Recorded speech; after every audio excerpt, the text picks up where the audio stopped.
Olá, nós estamos no ar com o primeiro programa Presença Espírita do ano de 2019 aqui na TV Vila Velha.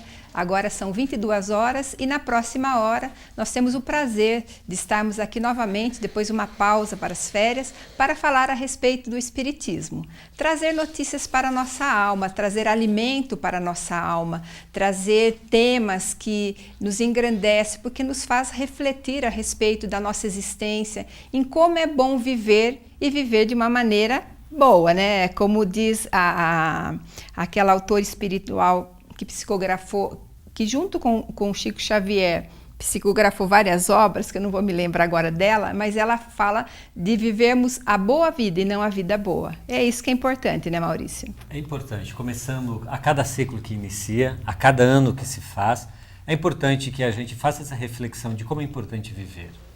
É importante viver não como quem tem um corpo, mas como quem permanece em um corpo para experiências extremamente enriquecedoras. Já são alguns anos na vida de cada um que estamos perambulando pela Terra, caminhando pela Terra, com um objetivo muito claro, uma missão muito clara dada por Deus, no aprendizado de construir-se um pouco melhor. E quando a gente para pensar, e esses ciclos são importantes porque são ritos de passagem que o cronometrar do tempo nos permite fazer algumas reflexões. E quando iniciamos mais um ciclo, como hoje estamos fazendo com mais um ano de temporada do Presença Espírita, nós fazemos essa reflexão. Como é importante usar o seu tempo para fazer o bem, para construir coisas boas, para ser produtivo, para envolver-se em coisas boas. Na reflexão de o que minha mente e minhas mãos fizeram no último ano, o que pretendo fazer para esse próximo ano. E essa reflexão acaba sendo muito oportuna toda vez que a gente inicia ou retoma uma nova empreitada, não é assim? É verdade, e a gente até lembra o público aqui que nós estamos iniciando mais um ano, o programa Presença Espírita, Maurício, você se lembra disso? Né? Ele começou dia 3 de maio de 2007. Né? Então nós vamos encerrar a 12ª temporada em maio, chegando, e vamos para a 13ª temporada, em torno de 50 programas por ano. Então, a gente calcula aí quantos programas nós fizemos, quanta mensagem o programa Presença Espírita levou até você, a respeito da vida, dos valores que regem a vida, da moral do Cristo, da base da doutrina espírita, quantos livros nós sorteamos e quantos corações a doutrina espírita alentou através do programa Presença Espírita. Sem pretensão de converter ninguém, não é, Silvia? Mas sim de trazer aquilo que sempre falamos, a visão espírita a respeito da vida e dos seus valores. Entendendo que o Espiritismo tem como conduta moral a proposta do Cristo, desse Jesus descrucificado, mas que caminha conosco, nos aconselhando, nos conduzindo para sermos melhores, compreendendo as nossas limitações, sabendo-nos ainda aprendizes dos primeiros passos dessa conduta moral primorosa que Ele nos oferece, mas nos oferecendo a doutrina espírita a oportunidade de compreender que a vida não se encerra entre berço e túmulo, de que continuaremos existindo, de que a reencarnação é um fato e nós estamos de volta à Terra para logo mais voltarmos para casa, ao plano espiritual e planejar a próxima encarnação, reencontrar alguns familiares da família espiritual que ficaram no mundo espiritual. Que a gente não lembra, né? Outros que antecederam o nosso retorno e a gente vai matar as saudades, porque a vida é assim, é esse entrelaçar de caminhos, de indas e vindas na construção da nossa intimidade e dos nossos valores. E Maurício, a gente termina o programa Presença Espírita em dezembro, fazendo reflexões, chamando o público e a nós mesmos a respeito de reflexão, das reflexões, e iniciamos o ano com planos. Agora eu gostaria de fazer uma pergunta para o Maurício, que é o seguinte: se nós temos um planejamento espiritual pré-estabelecido, se Deus conhece as nossas necessidades, se Deus é o dono das nossas vidas, se o Cristo ensinou-nos, através do seu Evangelho, para nós observarmos os pássaros do céu, os lírios do campo, os pássaros não se preocupam com o que vão comer amanhã. Eles têm a provisão da própria natureza. E nós, homens, nós devemos, Maurício, fazer planos para o ano de 2019, traçarmos metas, traçarmos rotas, termos esperança de sonhos a realizar, ou isso Deus provê? A pergunta é super interessante, né, Silvia? Porque se eu tenho fé, eu não preciso planejar nada. Esquecemos de que no mesmo tom que Jesus nos diz a compreender a providência divina, a cada dia conforme as suas necessidades, e esses exemplos que a Silvia lembrou do Evangelho, né? Os pássaros não semeiam nem colhem, mas nada lhes falta. Os lírios dos campos não tecem nem fiam, mas têm beleza maior que a de Salomão. Então, a cada dia conforme as suas necessidades. Porém, completa Jesus: buscai e achareis, batei e abrir-se-vos-á. No intuito ou na intenção de nos ensinar e explicar de que Deus provê a tudo que nos é necessário. Porém, faz-se partir de nós o posicionamento, o buscar, o bater a porta, o fazer a sua parte. Então é natural que devemos sim planejar a nossa vida, que devemos sim procurar meios, devemos oferecer, nos colocar perante a vida e construir oportunidades, semear sonhos, fazê-los, cultivá-los. Se eu desejo almejar tal posição profissional, estudar tal ou qual curso, conquistar tal ou qual situação, posição, experiência, é importante que planejemos. Planejar as coisas do coração, do que a educação do meu filho, a relação com o cônjuge, as relações familiares com os meus pais, com aqueles que me são próximos, tudo isso é muito importante planejar. Porém, entender que o nosso planejamento está sempre sob a tutela de Deus. Não importa, ou na verdade de nada valeria se Deus nos planejasse ou oportunizasse coisas e nós não estivéssemos prontos para tal situação. Então, eu gostaria muito de um emprego, mas eu não estudo para aquele cargo. Gostaria de passar num concurso e eu não estudo. Como Deus poderá cumprir aquilo que escreveu, que está previsto na nossa existência, se eu não faço a minha parte? Então, posso até ter na minha programação tal situação e tal emprego. Agora, se não me preparo, não há como. E o planejamento da minha vida não se realiza. De outro lado, também podemos pensar que planejamos e fazemos tudo que está no nosso alcance. Planejamos, somos sensatos, somos disciplinados, porém, a vida oferece determinado revés. A doença que chega, o desequilíbrio econômico, a situação complicada, a família que se desestrutura, são também programas que estavam em nossa vida e que não imaginávamos.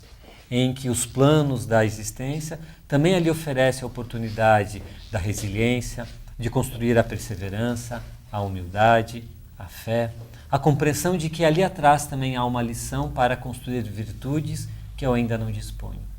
Então podemos imaginar de que devemos planejar sim, mas entender que o nosso planejamento está sob aquele que Deus planejou.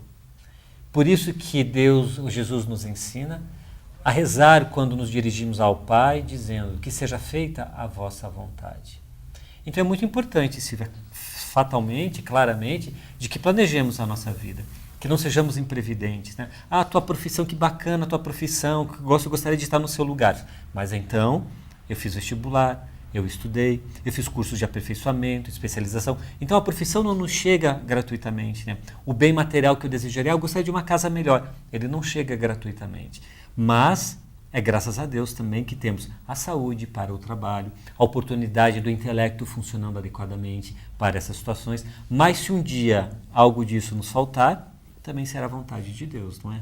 E a aspiração à felicidade, a aspiração às alegrias, essa aspiração faz parte da alma. Ela é intrínseca à alma, que busca os momentos de felicidade, que busca as realizações. E sonhar e estabelecer metas e ir atrás das metas desenvolve a nossa intelectualidade, faz com que cresçamos.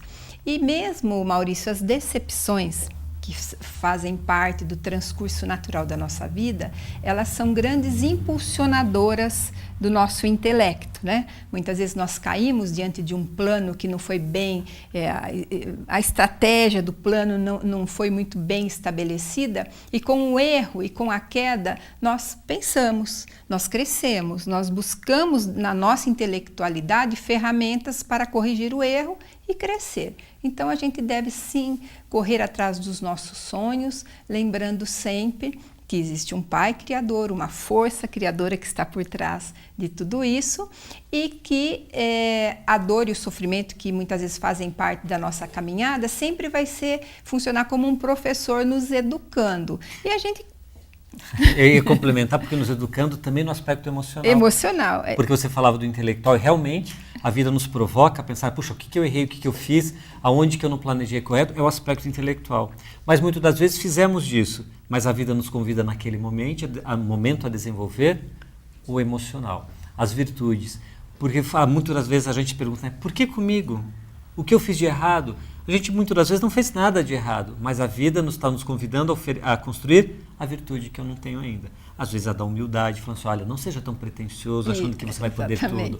E aí a humildade nos coloca no lugar. Às vezes a da resiliência, a da perseverança, a de fé, de que, poxa, agora não deu certo, mas logo mais. Quantas vezes a gente não vê pessoas que dão grandes exemplos de fé, em que você percebe, né, ela tenta uma vez, tenta duas, tenta três, ela fala assim, mas isso vai dar certo quando for um momento. E realmente, chegando o momento, se constrói, se concretiza o sonho, o planejado. E assim foram as grandes realizações do mundo, né? Quanto de fé e de perseverança não tem na obra de Teresa de Calcutá, de Francisco Cândido Xavier, de Divaldo Pereira Franco, que são pessoas humildes, começaram de uma origem muito simples, pouco escolarizadas e que fazem fantásticas obras, né? Quanta alma Chico não consola com mais de 400 livros psicografados. Teresa de Calcutá com 400 obras construídas em nome do amor ao próximo. Divaldo atendendo 3.000 crianças por dia num bairro de extrema violência na periferia de Salvador, do nada. Todos eles construindo na fé, no entendimento que cada dia é um dia de aprendizado. Essa vai ser a tônica do nosso programa, porque nós estamos começando o ano de 2019 com o programa Presença Espírita. São 50 programas aí pela frente, nós temos muita fé, muita esperança de levarmos a mensagem espírita para você todas as quintas-feiras, às 22 horas, aqui na TV Vila Velha, e depois esse programa vai para a nossa página no Facebook, para o YouTube, e você poderá assisti-lo novamente no transcorrer da semana. Agora a gente vai fazer um rápido intervalo e já voltamos para o segundo bloco do programa.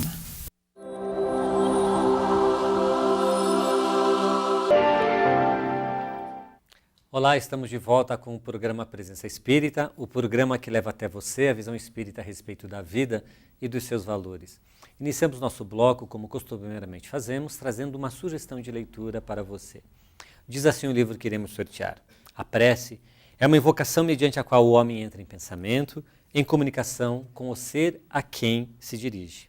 Pode ter por objeto um pedido, um agradecimento ou uma glorificação. Podemos orar por nós mesmos ou por outrem, pelos vivos, pelos mortos. A prece feita a Deus escutam-nas os espíritos incumbidos da execução de suas vontades, das vontades de Deus. As que se dirigem aos bons espíritos são reportadas a Deus.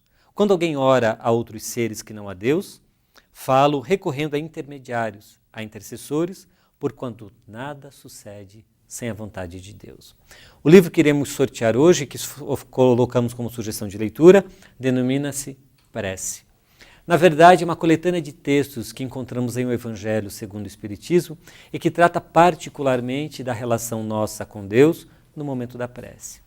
Será que ao orarmos tudo será atendido? Como alguém caído no deserto, morrendo de sede, rogando a Deus que lhe ampare, irá um anjo vir trazer um copo d'água? Como acontece esse processo? Como Deus escuta efetivamente as nossas preces? Neste livro, nós vamos encontrar essas questões detalhadas através do texto que foi exarado do Evangelho segundo o Espiritismo, fazendo esse compêndio. Não são textos inéditos, são textos que encontramos nessa obra, que citamos, mas que foram exarados, extraídos daí para fazer essa pequena obra, tratando exclusivamente desse assunto. E numa última parte, ele traz algumas das preces que Kardec sugere que sejam feitas. Ao final do Evangelho segundo o Espiritismo, capítulo 28, Kardec enceta uma série de orações, que são sugestões, para aqueles momentos onde não sabemos como começar a orar, não nos tem inspiração de como rogar a Deus, ele nos dá ali sugestões, inspirações, para que possamos então nos conduzir nesse pensamento e nos vincular a Deus.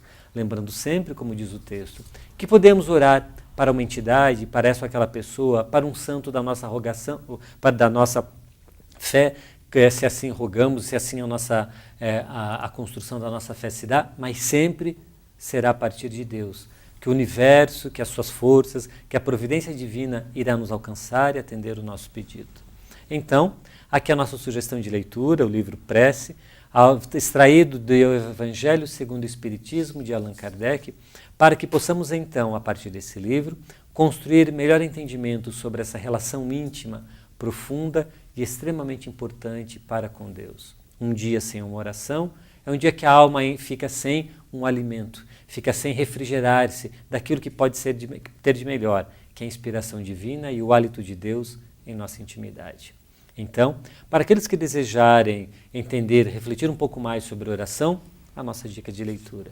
E se você está assistindo ao nosso programa, nessa quinta-feira, quando ele se dá ao vivo, você tem a oportunidade de entrar em contato conosco através da nossa página no Facebook e, a partir daí, deixar o seu contato. Nós iremos fazer um sorteio ao final do último bloco e este livro pode ser seu. Então, a nossa dica de leitura, Prece, extraído de Evangelho segundo o Espírito, de Allan Kardec. Caso queira, entre em contato conosco e, de repente, o sortearemos para você. Com você, Silvia. E hoje nós vamos começar essa temporada da 2019 com o nosso tradicional programa de perguntas e respostas. Nós vamos falar de vários temas, vamos tentar ser mais rápidos nas nossas respostas para que a gente possa abranger uma quantidade muito grande de perguntas que ficaram durante o ano de 2018 e que trazemos hoje para fazer um programa bem dinâmico e poder esclarecer várias questões. Nós estamos aqui com a Eulécia Rezende, os últimos programas do ano de 2018, né? Praticamente quase todos aqui na TV Vila Velha nós fizemos juntas, né, Eulécia? Com certeza, fizemos E é juntos. bom voltar, né? É uma boa noite a todos, né? Muita satisfação muito grande o retorno nosso. Bom, eu vou começar uma pergunta para a Eulécia, que é o seguinte. Eu e o Maurício falávamos no primeiro bloco a respeito dos planos, que é natural que a gente faça plano, é bom para o espírito, é bom para a inteligência, é bom para o sentimento. E nós fazemos muitos planos para o nosso lado material. Inclusive, nós fazemos planos de frequentar uma academia, de mudar a alimentação, de emagrecer tantos quilos. Mas eu gostaria de perguntar para a Eulécia a questão desses alimentos, desses planos para a alma. O que a gente pode fazer a respeito do alimento espiritual, Eulécia? Pois todas as pessoas que participam aqui, nós, que fazem as perguntas que fazemos, e que respondemos, aliás, os assuntos a tratado, são todos baseados nos livros da codificação, nos livros da doutrina. Nunca nos apresentamos com eu acho, ou é minha opinião, não. Nós não temos a nossa opinião, nós apresentamos conforme a doutrina espírita nos apresenta. Como essa parte aqui, tem muitas pessoas que têm muita dúvida sobre o alimento espiritual, a gente trouxe um trecho aqui da resposta sobre esse assunto, Silvia, no livro Pão Nosso. Emmanuel diz o seguinte: há vícios de nutrição da alma, tanto quanto existe da alimentação do corpo. Muitas pessoas trocam a água pelas bebidas excitantes, qual ocorre a muita gente que prefere lidar com a lição perniciosa em se tratando dos problemas espirituais. O alimento do coração, para ser efetivo na vida eterna, há de basear-se nas realidades simples do caminho irredutível. O crente, de maneira geral, está sempre sequioso de situações que lhe atendam aos caprichos nocivos, quanto o gastrônomo anseia pelos pratos exóticos. Entretanto, da mesma sorte que os prazeres da mesa em nada aproveitam nas atividades essenciais, as sensações empolgantes da zona fenomênica se tornam inúteis do espírito, quando este não possui recursos interiores suficientes para compreender a finalidade. Então, o que Emmanuel nos diz aqui é que o alimento espiritual é a nossa mudança de pensamento. Procuramos alejar a nossa mente com pensamentos bons, procurar mudar a nossa conceituação de vida, parar de ter inveja, de ter ciúme do que os outros têm e envolvermos mais com a espiritualidade, porque o nosso corpo é importante lidarmos com o corpo, cuidarmos da saúde, de uma boa alimentação, sim, mas o corpo perece. O importante, é mais importante a gente cuidar do espírito, e é isso que pouco se faz hoje em dia. A pessoa corre muito atrás das suas ilusões, como diz aqui Manuel, atrás de caprichos, atrás de coisas efêmeras, e esquece que nós temos que alimentar o espírito, porque o espírito é eterno. Eu vou fazer uma pergunta para o Maurício, duas em uma, na verdade, né? Uma pergunta bem importante, bem assim, para esse programa que está começando, ela chega assim, que vai encaixar bem para o nosso programa. Somente através do espiritismo nós podemos manter contato com os espíritos? E já pegando o gancho, onde que os espíritos vivem? Onde que eles estão? De maneira nenhuma. O contato com os espíritos, a relação entre aqueles encarnados e os desencarnados, ele se dá por aquele fenômeno que Allan Kardec estudou de maneira mais apropriada, chamou de mediunidade, entendendo que aquele que tem essa sensibilidade é o médium, é o meio, é o intermediário. Mas mediunidade ou contato com o mundo espiritual existe desde sempre. Desde que existe vida, existe contato mediúnico. A mediunidade é um processo, é a fisiologia do organismo que permite que a mediunidade ecloda. É uma propriedade do espírito, é uma aquisição do espírito, mas é uma característica da fisiologia orgânica. Então nós nascemos predispostos à mediunidade. E como todo fenômeno, ele pode ser desenvolvido. Aqueles que têm mais intensamente essa predisposição, o desenvolvem fazendo-a mais intensa. E aqueles de maneira um pouco mais incipiente podem desenvolvê-la para patamares um pouco mais extensos. Então, comunicar-se com os espíritos é da natureza humana e não do espiritismo.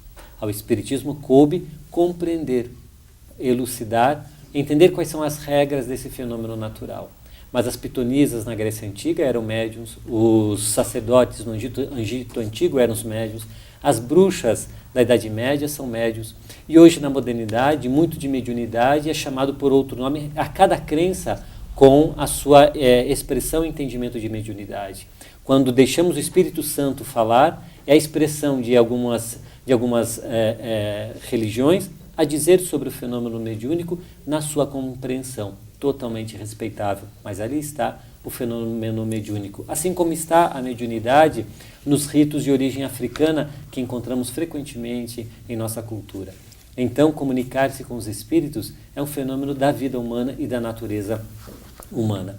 Porque os espíritos, no dizer de Paulo, o apóstolo, eles são a nuvem de testemunhas que nos cercam. Os espíritos vivem no ambiente onde lhes apraz, onde eles são vinculados através do seu interesse e das suas vocações, desejos, vontades. O mau espírito estará com os maus, o bom estará com os bons, por uma questão de afinidade. O alcoólatra terá muita dificuldade de abandonar o ambiente do bar, assim como o sovina, o apegado aos seus bens, terá muita dificuldade de, ao desencarnar, abandonar os seus bens, seu lar e aquilo que lhe é a sua posse. Assim, estaremos, no dizer de Jesus, aonde o nosso coração estará onde está o nosso tesouro, onde amarramos, nós nos agrilhoamos, algumas vezes, naquilo em que encrustamos ou entesouramos no coração. Por isso, quanto mais espiritualidade, quanto mais valores nobres temos no coração, ali estará a nossa alma. Assim como, quanto mais materializado, quanto mais vis foram os sentimentos que nos permitimos alimentar, ali também estará nosso coração. Aí vivem os espíritos, aonde a sua alma palpita, aonde o seu coração está. Nós temos tempo ainda? Então nós vamos encerrar esse bloco. Você mande sua pergunta aqui pela nossa página do Facebook, na nossa timeline mesmo. Pode enviar as suas questões que nós responderemos hoje ainda. E de qualquer tema dentro da doutrina espírita. Nós vamos fazer um intervalo e já voltamos. Nós voltamos com o terceiro bloco do programa Presença Espírita. Você que está ligando a televisão nesse momento e sintonizando agora aqui na TV Vila Velha, hoje é o primeiro programa Presença Espírita do ano de 2019. Nós vamos entrar para a nossa 13ª temporada em breve, em maio, e são 12 anos de programa Presença Espírita. E muitas pessoas aqui que escreveram na nossa página no Facebook para concorrer ao livro participam do programa desde o começo, né? É verdade. Nesse tempo todo. Então, uma pergunta para o Maurício. Se existe vida em outros mundos, em outros planetas, que é um dos princípios fundamentais da doutrina espírita, a pluralidade dos mundos habitados, por que a ciência ainda não percebeu essas vidas em outros planetas? Primeiramente porque a ciência ela parte do princípio, do propósito de uma vida equivalente à vida aqui na Terra. Não necessariamente ela acontece. A partir do princípio de que o corpo físico é o reflexo da alma, planetas onde espíritos são mais evoluídos, a sutileza do corpo físico ela também acaba desenvolvendo em outro tipo de matéria. Então, corpos físicos podem ser mais sutis do que os nossos e talvez não detectável pelas sondas, pelos equipamentos, pela tecnologia até hoje existentes. Outro aspecto é que parte do princípio que para existir vida é necessário água, é necessário oxigênio, é necessário nitrogênio, e o enxofre ou outras substâncias químicas impediriam a vida como ela se desenvolveu aqui na Terra. Então, são inúmeras as informações, e a lógica também nos conduz ao pensamento de que, em bilhões de galáxias, a Terra não pode ser o único planeta onde a vida floresceu. Seria ilógico imaginar que em um único grão de areia de uma vasta praia, a vida existiria, ele seria o mais importante. A vida inteligente, como nós a percebemos aqui na Terra, ela pulula no universo em milhares de planetas. Haverá sim um momento onde a nossa tecnologia, que se desenvolverá a partir quando a nossa moral estiver adequada e pronta para entendê-lo, detectará a vida em outros planetas. E talvez, quem sabe, inclusive nos comunicaremos, mas até lá estaremos moralmente adequados para essa compreensão, sem querer explorar, matar, sem vilipendiar, sem o egoísmo, a vaidade, a arrogância, que muitas das vezes nos conduz naqueles que detêm o poder econômico e as decisões na Terra. Quando tivermos condições morais para tanto, a tecnologia será desenvolvida e nós perceberemos então que a vida é muito mais abundante do que a nossa vã filosofia hoje pretende compreender. E eu tenho uma pergunta para você, Lécio. O Maurício respondia aquela questão a respeito da comunicabilidade com os espíritos, falava a respeito da mediunidade, e é uma pergunta aqui se a mediunidade é hereditária, porque nós vemos casos em que vários membros de uma família, quando não todos, são médios, têm essa faculdade de comunicabilidade com os espíritos. E aí, Lécio? Não, realmente não podemos dizer que a mediunidade é hereditária, porque o espírito que reencarna já com o compromisso da mediunidade, ele já vem com o sistema nervoso apropriado para essa tarefa, o sistema nervoso preparado para que ele possa comunicar-se com o mundo espiritual. Então, não, é realmente tarefa da família, que tem diversos médiuns numa mesma família, mas isso não quer dizer que é hereditário, muito pelo contrário, é uma coisa inerente, a mediunidade é inerente ao espírito. Aqui nesse livro Desafios da Mediunidade, Raul Teixeira fala o seguinte sobre isso. Isso aqui. Ele diz o seguinte: são comuns, desse modo, esses reencarnados com tarefas mediúnicas a cumprir são facilmente sensibilizados, psíquica e neurologicamente, ao contato com seres da dimensão espiritual ou desencarnados. São comuns, dessa maneira, os tremores gerais ou parciais, os calafrios, a taquicardia, a bradicardia, as paralisia, e a hipomotricidade. A hipercostodorese correspondendo a efeitos biológicos da influenciação mediúnica graças às reações do sistema nervoso quando atuado por fluidos dos desencarnados. Ora, Os pais médiuns, assim, transmitem a seus filhos certas características biológicas, que sem dúvidas são hereditárias. E por que determinados espíritos encarnam filhos deles e herdam tais características? Porque deverão desincumbir-se de compromissos importantes com a vida no campo mediúnico. Não há casos na lei de Deus sobre esse assunto. Silvia, a gente, muitas das vezes, as pessoas elas vêm, aqueles que pouco frequentam ou que raramente vão a uma casa espírita, ou que pretendem ir porque ouviram falar, você pode ir lá escutar uma palestra, passe, alguma coisa assim.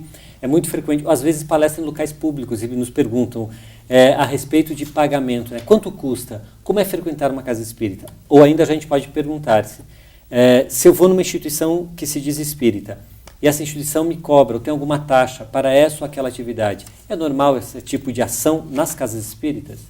Então, a minha resposta ela é baseada no Evangelho. Existe um princípio moral dentro do Evangelho, ensinado por Jesus, portanto, que diz: dai de graça aquilo que recebestes. Então, todos os nossos dons, todas as nossas faculdades que fluem e que nós usamos dentro da casa espírita para aplicar um passe, para dar uma palestra, para dar uma palavra de alento a uma pessoa, não é cobrado de maneira alguma, porque dentro do Espiritismo nós seguimos rigorosamente esse ensinamento do Cristo, que é dai de graça, que de graça recebestes. Então, em relação ao médium especialmente, nós temos esse sentimento dentro de nós muito bem estabelecido. E o médium nem presente ele pode aceitar, ele deve aceitar em pagamento por uma palavra, por um conselho, porque tudo que é de sentimento que nós trazemos no coração e para auxiliar uma pessoa que bate as portas da casa espírita, isso não tem preço, isso não é qualificado em valor monetário. Então, na casa espírita, se você chegar numa casa espírita e alguém te cobrar, desconfie, porque não existe nenhum tipo de pagamento que se deve fazer, a menos que as contas, né? Que a gente tem que pagar. Não, só pagamos a luz, que dirige a casa água, espírita, a limpeza, né? Mas mesmo assim é interessante entender que essas contas que são naturais de qualquer sociedade, porque uma casa espírita é uma sociedade, são sócios, qualquer doação que façamos para uma casa espírita, ela reverte-se ou para a manutenção desta, a água, a luz, a faxina, a limpeza, ou para aqueles beneficiados daquelas casas espíritas que atuam também na assistência social num país onde a gente ainda necessita desta ação. Então, tirando essas duas ações que eu possa vir a doar, algo está estranho. Nenhuma pessoa individualmente receberá doação. Não pagaremos pessoas nem em espécie, nem em presentes, que não deixa de ser uma forma de pagamento. Então, sempre que alguém se colocar como médium, como alguém trabalhando em nome do Espiritismo e indicar direta ou indiretamente alguma forma de pagamento para si mesmo, algo de errado aí. Porque esses pagamentos de água, luz, de limpeza, que o Maurício falou, são voluntários que contribuem espontaneamente, né? Eventos que as casas espíritas fazem para justo que pague o que está se usando, né? Porque as instituições elas têm custos que... Tem custos, né? As pessoas que dirigem sem correm contar atrás. as campanhas, né, que você faz também para os necessitados. Bom, uma pergunta que sempre chega aqui no programa Presença Espírita e que é muito discutido, inclusive, Maurício, eu gostaria até que você falasse um pouco a mais, porque a pergunta é se o espírito pode encarnar em corpos de animais. E além dessa pergunta, as pessoas querem saber a respeito dos animais, né? Que eles são tão queridos, tão amados por nós. Se eles têm alma, se eles têm sentimentos, se eles têm inteligência, o que rege a vida do animal? Embora algumas doutrinas reencarnacionistas elas entendam, como o budismo faz, como o hinduísmo faz, de que nós podemos reencarnar em corpos de animais, o entendimento espírita é de que o processo de evolução ele não retroage. Isso então nos deixa claro que ao atingirmos o patamar de espíritos inteligentes, onde nós começamos a construir a nossa autonomia e o nosso livre-arbítrio, não há porquê, nessa percepção evolucionista, reencarnar em corpos do reino animal ou reino vegetal, porque ali não teremos a dispor recursos para dar vazão e desenvolvimento ao nosso intelecto e aos nossos sentimentos. Porém, os animais eles têm sim, talvez não digamos espírito, porque igualaria a uma individualidade e a um livre-arbítrio, mas eles têm um princípio espiritual. O princípio espiritual que os anima é o exercício desse futuro espírito que então poderá ter a sua autonomia e o seu livre-arbítrio, sem individualidade, sem perceber-se o que faz, sem ter então, consequentemente, aquilo que nós chamamos de a lei de causa e efeito. Um animal, ao violentar, matar, agredir alguém, ele não o faz de maneira consciente, ele não faz movido pela raiva, mas sempre pelo instinto. O instinto de preservação, de conservação, a violência, o ataque dele sempre está construído nesse patamar de não inteligência. E o instinto, ele nunca erra, porque ele foi desenvolvido ao longo dos milênios. Toda vez que nós agimos instintivamente, não estamos errando. A razão pode nos levar ao erro, porque ela está acalorada por emoções, por sentimentos que perturbam então a tomada de decisão. Os animais que nos acompanham, principalmente os animais domésticos, aqueles que foram domesticados ao longo da nossa história evolutiva e que hoje estão no aconchego do nosso lar, do convívio mais próximo, desse pequeno grupo de animais que nós domesticamos, o gato, o cachorro, o cavalo, o carneiro, esses que convivem conosco, e expressam muitas das vezes sentimento, eles têm princípios de sentimento, sim. Eles têm princípios de inteligência. E ao nosso papel, daqueles que os tutelamos, é de conduzi-los nessa experiência que estão ainda no reino animal, com respeito, com consideração, com amorosidade, no exemplo maior de quem pode fazer isso, respeitando as obras de Deus e as criaturas de Deus, o de Francisco de Assis. Amava aos animais porque eram as coisas de Deus. Assim como amava o sol, a lua, o ar, o mar, porque ele contemplava ou ele fazia assim então a sua homenagem, o seu agradecimento, o seu louvar a Deus nas coisas de Deus. Então, cabe-nos sim cuidar desses animais nesse estágio evolutivo, porque então nós estamos também colaborando para que eles possam ter o seu aprendizado no patamar de compreensão que ora habitam. Agora nós vamos fazer um intervalo e já voltamos com a última parte do programa, o último bloco do programa. Você participe do sorteio do livro e prestigie o programa Presença Espírita. Nós já voltamos.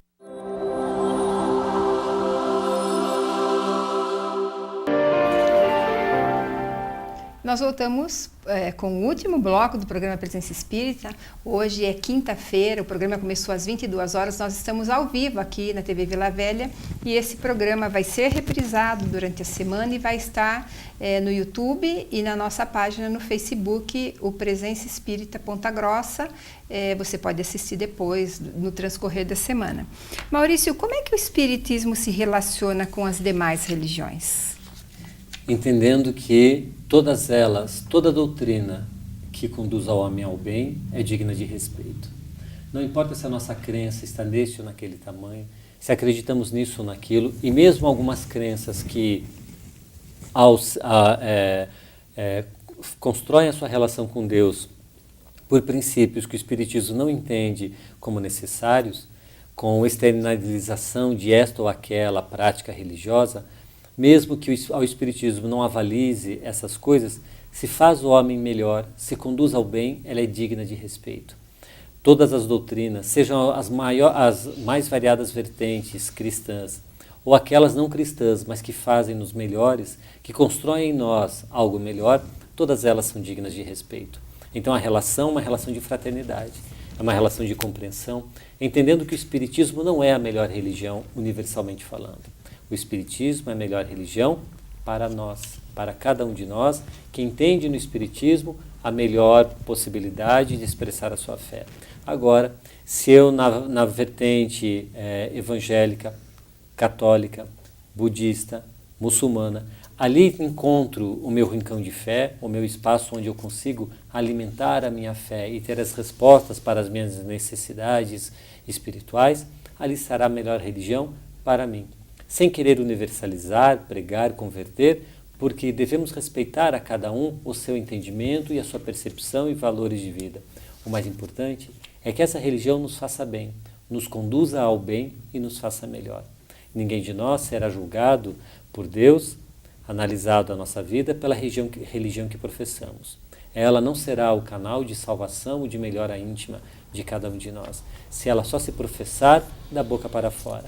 A melhor religião é aquela que nós conseguimos cultivar no coração e, a partir de então, expressar as nossas ações na sociedade. Então, a nossa relação com as religiões é de fraternidade, de alegria, de compreensão de que todos nós caminhamos, escolhendo trajetórias diversas, mas todos nós caminhamos em direção a Deus. Muitas pessoas frequentam a casa espírita pela primeira vez e se admiram da simplicidade da sala de palestra, da sala de passe, imaginavam um outro tipo de ambiente. E isso vem de encontro a essa questão, que eu vou perguntar para a Eulécia, se o espiritismo tem rituais, tem sacerdotes, tem algum tipo de ritual, assim, como uma celebração. Não, a doutrina espiritismo é o cristianismo redivivo.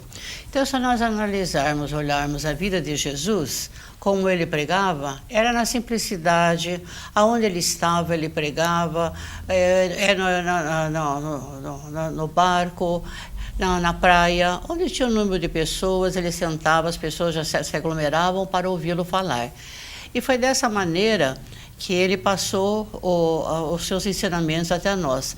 Então, no Espiritismo, o cristianismo redivivo, nós não temos nada disso. A casa espírita só tem a mesa ali, onde tem as palestras, a câmara de passe, mas não tem nada de ritual, nada que tem que ser, tem que ter isso, tem que ter aquilo, tem que ter flores ou não ter flores. A pessoa faz a casa é na simplicidade.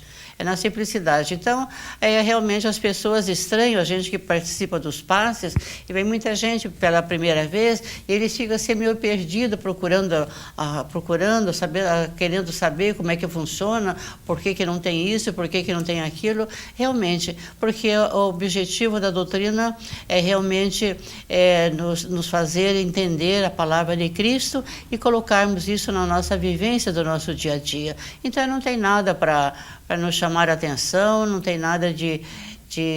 Às vezes uma casa espírita age de uma maneira, outro age de uma outra maneira diferente, mas é a maneira de ser, mas não é diferente, não é uma maneira que tem que ser, né? Cada um é cada um, né? Às vezes, dependendo das pessoas, um quer fazer de um jeito ou do outro, mas sempre dentro das diretrizes da doutrina espírita, que Kardec nos deixou. Eu vou perguntar para o Maurício a respeito das vidas passadas, né, Maurício? Que a grande curiosidade do ser humano é saber quem foi no passado, né? Nós podemos nos lembrar das vidas passadas? Emmanuel fala que a terapia de vidas passadas basta nós nos olharmos no espelho. E nós encontraremos as tendências, os valores, o jeito, as dificuldades, que são todas elas as memórias da vida passada. Muitas das vezes desejamos saber se fomos essa ou aquela personalidade, ou esta ou aquela posição social, de destaque ou não, quem fomos. Analisemos a nossa intimidade. Os valores que trazemos, as nossas tendências, as nossas vontades, elas são reflexo de todas as nossas vidas. Nós não somos nada mais do que o somatório de todas as experiências que tivemos até então. E essa existência irá também agregar um tanto a mais nestas experiências para que logo mais nós tenhamos crescido, aprendido, compreendido um tanto a mais. Essa existência também refletirá nas próximas que programaremos, porque as experiências de hoje, elas também marcarão a nossa intimidade, a nossa alma.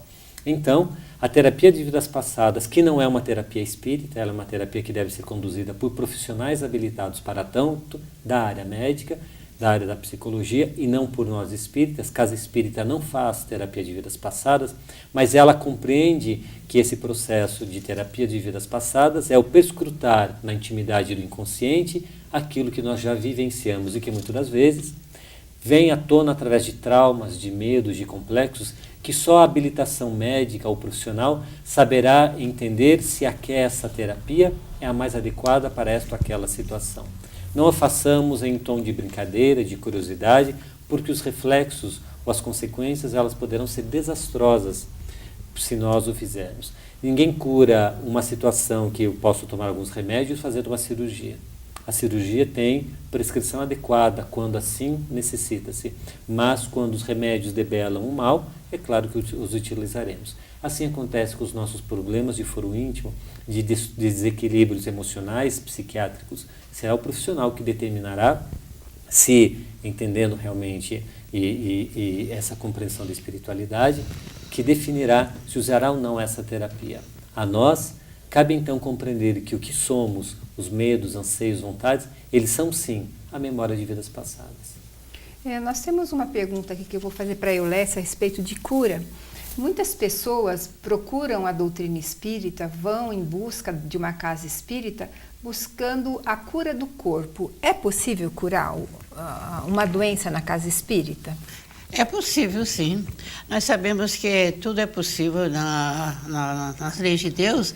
E quando a pessoa procura uma casa espírita, às vezes até num passe, quando ela vai tomar um passe, tomar água fluida ali já está o medicamento dela. É possível, porque a pessoa quando vai com fé,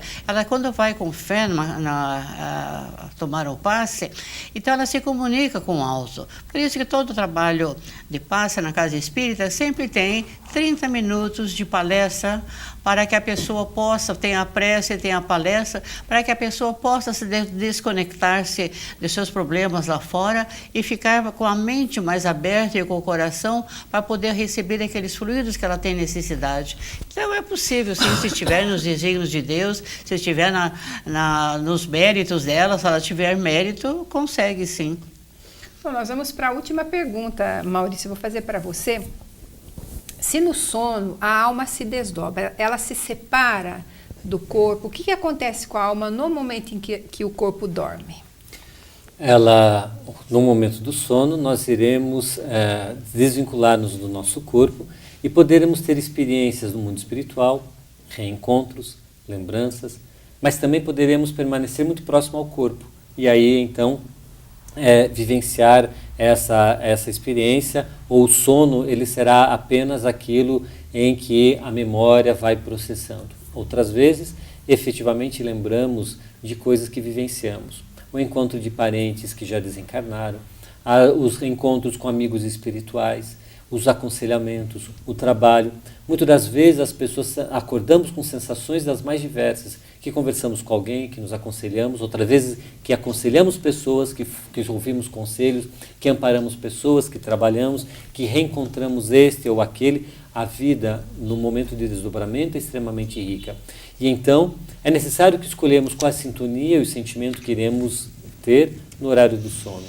Aí o aconselhamento diante do sono, a prece, a reflexão mais ponderada, o acalmar das emoções e dos sentimentos, para que estejamos propícios ao desdobrar do corpo físico e a alma um tanto mais liberta, ela possa conduzir-se ou buscar daqueles mesmos ambientes e situações que o coração palpita no sentir.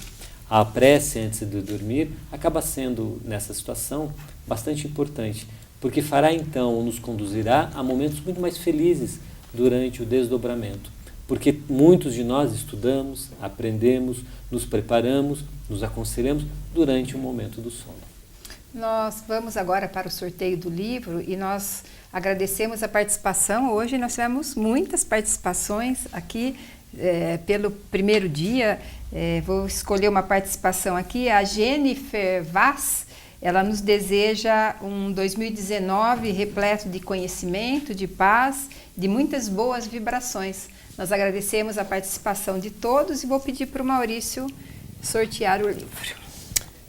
Então, lembrando que o livro que hoje sortearemos, Prece, é uma coletânea de textos do Evangelho segundo o Espiritismo.